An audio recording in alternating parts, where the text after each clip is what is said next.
ብዙዎቻችሁ ለክብደት መቀነስ፣ ለልብ ጤናና ለተለያዩ ነገሮች እንደምትጠቀሙት እገምታለሁ። ነገር ግን ቺያ ሲድ ውስጥ ያለው ኦሜጋ 3 ከአሳ ጋር ሲነጻጸር ያለው ልዩነት ምንድነው? ፕሮቲኑስ እንደ እንቁላል ይጠቅመናል? ሰላም ጤና ይስጥልኝ የቻናላችን ቤተሰቦች፣ እመቤት ነዳ እባላለሁ።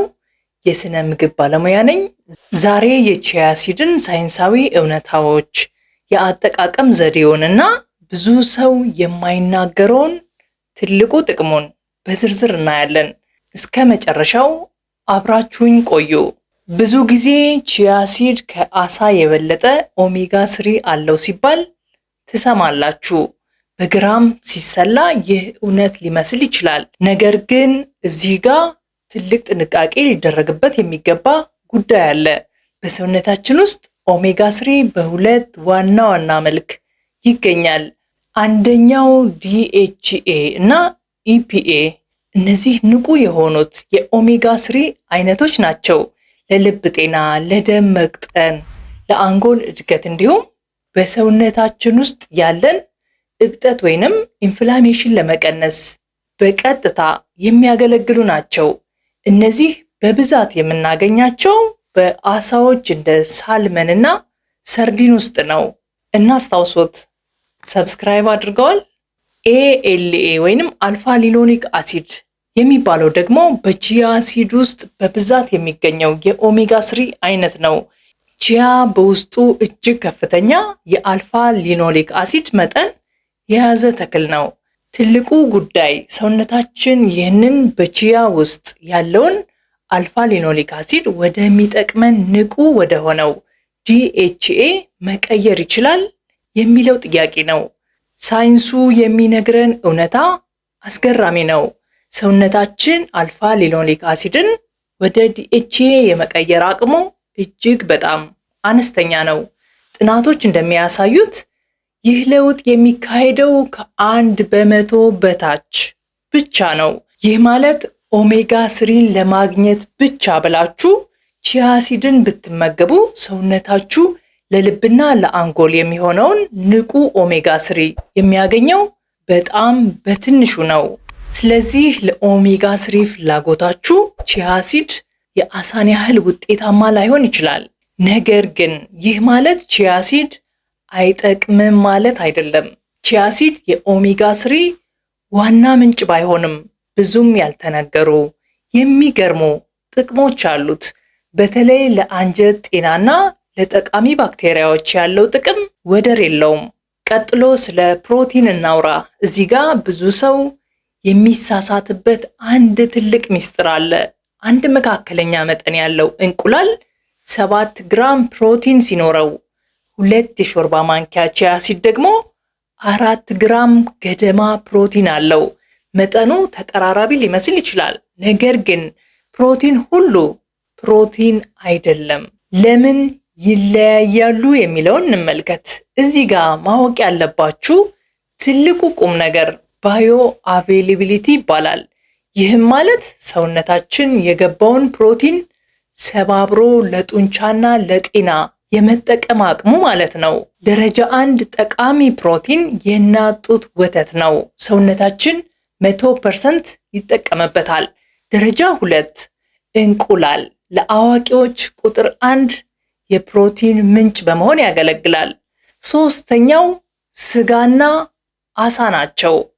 አራተኛው ደግሞ የእጽዋት ፕሮቲኖች ቺያ ሲድን ጨምሮ። ቺያ ሲድና ሌሎች የእጽዋት ፕሮቲኖች በዚህ ዝርዝር ውስጥ ዝቅተኛ ቦታ ላይ ይገኛሉ።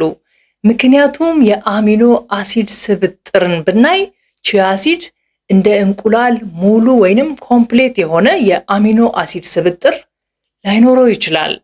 ሌላኛው የመምጠጥ ወይንም የመስረግ ሂደት ነው። በእጽዋት ውስጥ ያለው ፋይበር ፕሮቲኑ በደም ውስጥ በቀላሉ እንዳይሰርግ ሊያደርገው ይችላል። ቺያ ሲድ ለጤና በጣም ጠቃሚ ቢሆንም የሰውነትን የፕሮቲን ፍላጎት ለማሟላት እንደ ዋና ምንጭ ልንጠቀመው አንችልም። ቺያ ሲድን መጠቀም ያለብን ለፋይበሩ፣ ለማዕድናቱና ለጤናማ ቅባቱ እንጂ ለፕሮቲን ግንባታ መሆን የለበትም። የቺያ ሲድ ትልቁ ሚስጥር የሚገኘው በውስጡ ባለው የሚሟሟ ፋይበር ወይንም ሶሊብል ፋይበር ላይ ነው። ይህ ፋይበር ከውሃ ጋር ሲገናኝ የሚፈጥረው ለውጥ በጤናችን ላይ ትልቅ ተጽዕኖ አለው። አንደኛው ለአንጀት ጠቃሚ ባክቴሪያዎች። የቺያ ሲድ ጄል ለሰውነታችን ፋይበር ብቻ አይደለም፣ በአንጀታችን ውስጥ ለሚገኙ በቢሊየን ለሚቆጠሩ ጠቃሚ ባክቴሪያዎች ወይንም ማይክሮቢየም ዋነኛ ምግብ ነው። እነዚህ ባክቴሪያዎች ጄሉን ሲመገቡ ሾርት ቼን ፋቲ አሲድስ የተባሉ ንጥረ ነገሮችን ያመነጫሉ። እነዚህ ንጥረ ነገሮች የአንጀትን ግድግዳ በማጠናከር እብጠትን ወይንም ኢንፍላሜሽን ይቀንሳሉ። ሁለተኛው ለሆድ ድርቀት የተፈጥሮ መፍትሄ በመሆን ያገለግላል። ይህ ጄል በአንጀት ውስጥ ሲያልፍ እንደ ማለስለሻ ሆኖ ያገለግላል። ውሃን በውስጡ ስለሚይዝ ሰገራ እንዲለሰልስና በቀላሉ እንዲወገድ ይረዳል። በመሆኑም ስር ለሰደደ የሆድ ድርቀት ያለምንም የጎንዮሽ ጉዳት እንደ ተፈጥሯዊ መድኃኒት ያገለግላል። ሶስተኛው ከሌክቲን ስጋት ነፃ መሆን ነው። ብዙ ሰዎች እንደ ባቄላና አተር የመሳሰሉ ጥራጥሬዎችን ሲመገቡ አንጀታቸው ሊቆጣ ወይም ሊያብጥ ይችላል። ይህም ሌክቲን በሚባለው ፕሮቲን ምክንያት ነው። ልዩነቱ ቺያ ሲድ በጣም ዝቅተኛ የሌክቲን መጠን ስላለው በቀላሉ የሚቆጣ አንጀት ወይንም ሴንሲቲቭ ገት አሊያም የሊክ ገት ችግር ላለባቸው ሰዎች ምርጥ ምርጫ ነው። አሁን ደግሞ እንዴት ብንመገበው የተሻለ ጥቅም እናገኛለን የሚለውን እንመልከት። አዘገጃጀቱም 2 የሾርባ ማንኪያ ቺያ ሲድ በግማሽ ኩባያ ወተት ወይም የአልመንድ ወተት ውስጥ መጨመር፣ ጄል እስኪሆን ወይንም እስከሚዝለገለግ ድረስ በደንብ ማማሰል። ይበልጥ ለማበልጸግ በላዩ ላይ ስትሮበሪ መጨመር፣ እንዲሁም ጥቂት ለውዝ ካደረጋችሁበት ጣፋጭና ጤናማ ቁርስ ይሆንላችኋል። ታዲያ ቺያ ሲድን አትፍጩት፣ እንዳለ ዘፍዝፋችሁ ተጠቀሙት። ጥንታዊዎቹ የአዚቴክ ህዝቦችም የሚጠቀሙት በዚህ መልክ ነበር። በአጠቃላይ ቺያ ሲድ ለልብ ጤና፣ ለደም ግፊት ቅነሳ እንዲሁም ለአንጎል ጤና የሚረዱ ማዕድናት እንደ ካልሲየም፣ ማግኒዥየም እና ፖታሲየም አሉት። ነገር ግን ዋነኛው ጥቅሙ የአንጀት ጤናን በመጠበቅ ቀጥተኛ ባልሆነ መልኩ ስሜታችንንና አጠቃላይ የሰውነት ኃይላችንን ማስተካከሉ ነው። የዛሬው ትምህርታችን ይህንን ይመስል ነበር። ጥያቄ ካላችሁ ኮሜንት ላይ ጻፉልኝ። ለሌሎች እንዲደርስ ቪዲዮን ላይክ እና ሼር ማድረጋችሁን አትርሱ።